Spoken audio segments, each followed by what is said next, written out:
अगले ओलंपिक्स में मैं ही हिंदुस्तान को पहलवानी में मेडल दिलाऊंगा, वो भी सोने का। इंडिया का कोट पाना है? एमए नहीं मिलता इंडिया का कोट, कमाना पड़ता है।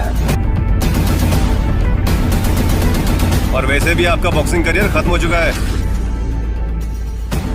क्यों लगा सुल्तान पर गद्दार होने का आरोप? क्या अर्शा बनेगी सुल्तान की ताकत? क्या लोग सुल्तान से ट्रेनिंग लेना चाहेंगे अब? नमस्कार दोस्तों, मैं हूं आपकी होस्ट पंखुरी और आप सबका बहुत बहुत स्वागत है बॉलीग्राड स्टूडियोज में। दोस्तों, सुल्तान 2 की कहानी में मैंने आपसे कहा था कि कैसे अपनी वाइफ, अपने प्यार अर्शा के लिए सुल्तान एक रेसलर बनता है और वो रेसलिंग की दुनिया का बादशाह बन जाता है। लेकिन अभी फिलहाल उसे रेसलिंग से दूर रखा गया है देशद्रोही का आरोप लगाकर। तो ऐसा क्या हुआ, चलिए आपको फ्लैशबैक में लेकर चलते हैं। दरअसल सुल्तान एक बहुत ही फेमस और चार्मिंग रेसलर बन गया था, इसीलिए उससे स्पोर्ट्स कमेटी ने कोच बनाने का डिसीजन लिया। अब जब वो कोच बना तो उसके तहत एक स्टूडेंट खेल रहा था और उस समय वो स्टूडेंट उस रेसलिंग मैच में हार जाता है और फिर कैमरा जब सुल्तान की तरफ टर्न होता है तो उसे दिखाया जाता है कि वो अपने ऑपोजिट टीम के साथ हाथ मिला रहा है। इस चीज़ को मीडिया गलत तरीके से पेश करती है और सुल्तान पर देशद्रोही होने का, मैच फिक्स करने का आरोप लगाया जाता है, जिसकी वजह से स्पोर्ट्स कमेटी उसे 5 साल के लिए बैन कर देती है खेलने से। सुल्तान काफ़ी कोशिश करता है कि इस चीज़ की छानबीन की जाए, लेकिन किसी को भी उस पर भरोसा नहीं होता है और उसे स्पोर्ट्स से दूर होना पड़ता है। इस बात से सुल्तान काफ़ी ज़्यादा मायूस हो जाता है, लेकिन तब अर्शा उसकी ताकत बनती है। अब धीरे धीरे करके वो कितने भी मौके अगर चाह रहा है उसे वो नहीं मिलता, क्योंकि किसी को भी उस पर ट्रस्ट नहीं है। इसीलिए इस केस को खोला नहीं जाता, इसकी छानबीन नहीं की जाती। अब 5 साल ऐसे ही बीत जाते हैं और सुल्तान रेसलिंग से दूर रहता है। इस बीच वो खेती बाड़ी करना शुरू कर देता है, क्योंकि उसे अपना घर भी तो चलाना है। अब अर्शा को ये सब देख के काफ़ी तकलीफ होती है और वो सोचती है कि मुझे सुल्तान की खोई हुई इज्जत वापस तो लानी ही पड़ेगी।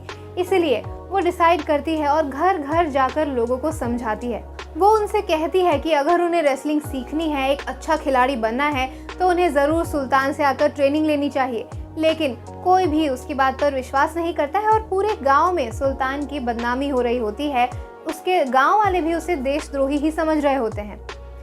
अर्शा इस बात से दुखी दिखाई देती है और वो उन लोगों से वापस जाकर बात करने की कोशिश करती है।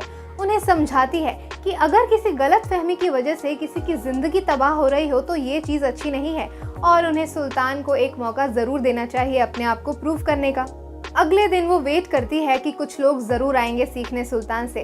तभी 2 लड़के वहाँ पर आते हैं और वो उससे पूछते हैं, सुल्तान कहाँ है, हम उससे सीखने आए हैं। तब अर्शा सुल्तान के पास जाती है और किसी तरीके से उसे मनाकर बाहर लेकर आती है।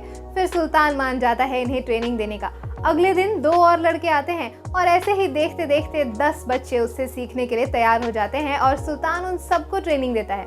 अब इसी बीच जब 5 साल पूरे हुए तब उसके सीनियर का उसे कॉल आया और वो उससे कहता है कि सुल्तान, तुम्हारा केस रीओपन करने वाले हैं, लेकिन क्या तुम खुद को प्रूव कर पाओगे? क्योंकि कोई भी तुम्हारा नाम सुनना नहीं चाहता, कोई भी तुम पर ट्रस्ट नहीं करता।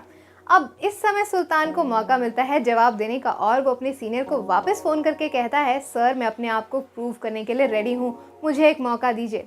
अब ऐसा सुनने पर कमेटी वाले हाँ कह देते हैं और सुल्तान अपने इन 10 बच्चों की टोली लेकर मुंबई पहुँच जाता है। वहाँ पर ये 10 के 10 बच्चे बहुत ही अच्छा प्रदर्शन करते हैं और कमेटी इससे खुश तो होती है, लेकिन वो इसे जाहिर नहीं करती और उन्हें इस बात का डर होता है कि लोग सुल्तान का नाम सुनते ही उससे सीखने नहीं आएंगे। तब सुल्तान कहता है कि उसे एक मौका दिया जाए और वो कहता है कि उसका नाम ना लिया जाए, बस उसके बच्चों को खेलने दिया जाए। इसी तरीके से खेलते खेलते उसका एक स्टूडेंट इंटरनेशनल मैच के लिए सिलेक्ट हो जाता है और वहाँ पर जाकर जीत भी जाता है। और जब वो मेडल जीतता है, उससे पूछा जाता है कि उसका रोल मॉडल कौन है, तब वो सुल्तान का नाम लेता है। जी हाँ, और फिर जब कैमरा टर्न होता है सुल्तान की तरफ, तब सुल्तान अपनी कहानी बताता है और कहता है कि किस तरीके से उसे गलत ठहराया गया था, मीडिया ने उसके बारे में गलत इन्फॉर्मेशन फैलाई थी और वो इन सब को झूठा साबित कर देता है और उसे अपना खोया हुआ सम्मान वापस मिल जाता है। उसे वापस से ऑथेंटिकली कोच बना दिया जाता है और सुल्तान फिर से जीत जाता है। तो आपको कैसी लगी सुल्तान 2 की ये कहानी, हमें कमेंट सेक्शन में ज़रूर बताइएगा। आज की वीडियो में तो बस इतना ही। अगर आपको वीडियो पसंद आई है तो इसे लाइक कीजिए, शेयर कीजिए और बॉलीग्राड स्टूडियोज़ को भी ज़रूर सब्सक्राइब कीजिए। आज की स्क्रिप्ट लिखी है तृप्ति ने।